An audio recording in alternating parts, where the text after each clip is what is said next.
It all started on Mary's birthday. My friends Mary, Tessa, and I were together after softball practice.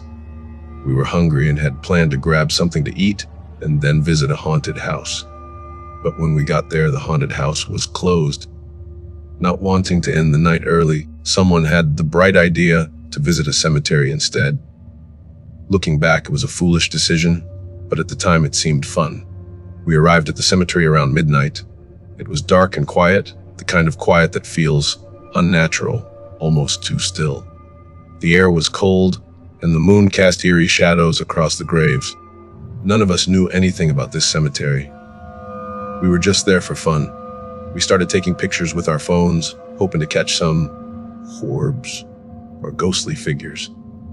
I wasn't really expecting anything, but it felt like something you do in a creepy place. As we walked among the graves, something strange happened.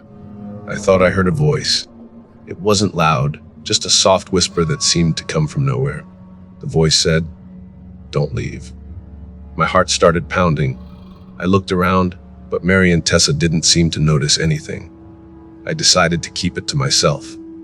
I didn't want them to think I was making things up. After we left the cemetery, we got some coffee and headed back to Mary's house. We decided to watch a horror movie to keep the spooky theme going. Later, when it was time to go to bed, I was the last one to head upstairs. As I climbed the staircase, I felt a cold chill on the back of my neck. I thought it might be a vent above me, but there wasn't one. I tried to brush it off, but I couldn't shake the feeling that something wasn't right. The next day, we got ready for the haunted house. I was still uneasy from the night before, but I kept telling myself it was all in my head. Haunted houses aren't actually haunted, right? They're just full of fake scares and people in costumes. When we got there, Mary's little brother and a group of kids were running around, and we spent the night laughing at the silly jump scares. By the end of it, I was feeling a little braver. But then, Mary's stepdad decided to take us back to the cemetery. It was around 11 p.m. when we arrived. The moment we got there, something felt off. As we pulled into the cemetery, Mary's stepdad told us to be quiet. A man was walking toward us from the shadows. He looked rough. He was wearing a white tank top and basketball shorts. "Hey, I need jumper cables," the man said, his voice gruff. "I've got 2 babies in the car." The excuse was strange. Why would someone have kids in a car at a cemetery this late at night? Mary's stepdad calmly replied, "Sorry, we don't have any cables. We were just turning around." The man didn't say anything else, but his presence was unsettling. As we drove away, we saw a woman parked near the entrance. She was on her phone, but hung up the moment she saw us and sped off. Something about the whole situation didn't sit right with me. We called the police to report the incident, but after that night, I couldn't stop thinking about the cemetery. A few months later, on January 16th, it was my birthday. My best friend Wendy stayed over to celebrate. That night was fun. My cat even curled up in bed with us. But the next night, after Wendy left, things took a terrifying turn. I was lying in bed, wide awake, when I felt a presence in the room. Turning my head, I froze. There, leaning over me, was a shadowy figure. Its body was dark, but its face was visible, horribly twisted, with hollow eyes and claw, like hands reaching toward me. I couldn't move. I couldn't scream. I just stared, paralyzed with fear.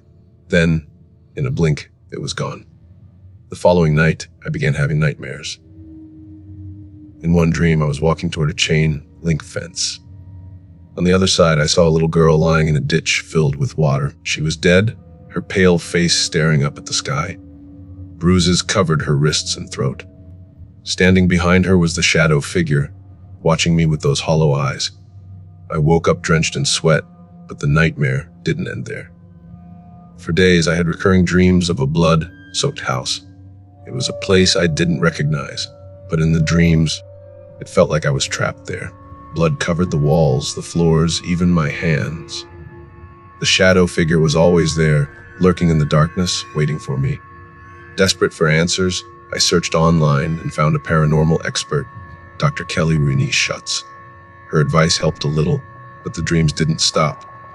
Every time I closed my eyes, I saw that little girl. I felt the shadow figure's presence, its cold gaze boring into me. Even now, as I write this, I can't shake the feeling that I'm being watched. The dreams, the cemetery, the shadow figure, they've all left a mark on me that I can't erase. So here's my warning: if you ever find yourself drawn to a dark, lonely place, like a cemetery at midnight, resist the urge. Some places are better left undisturbed, and if you hear a whisper telling you not to leave, take it seriously. You may not be as lucky as I was to escape with just nightmares.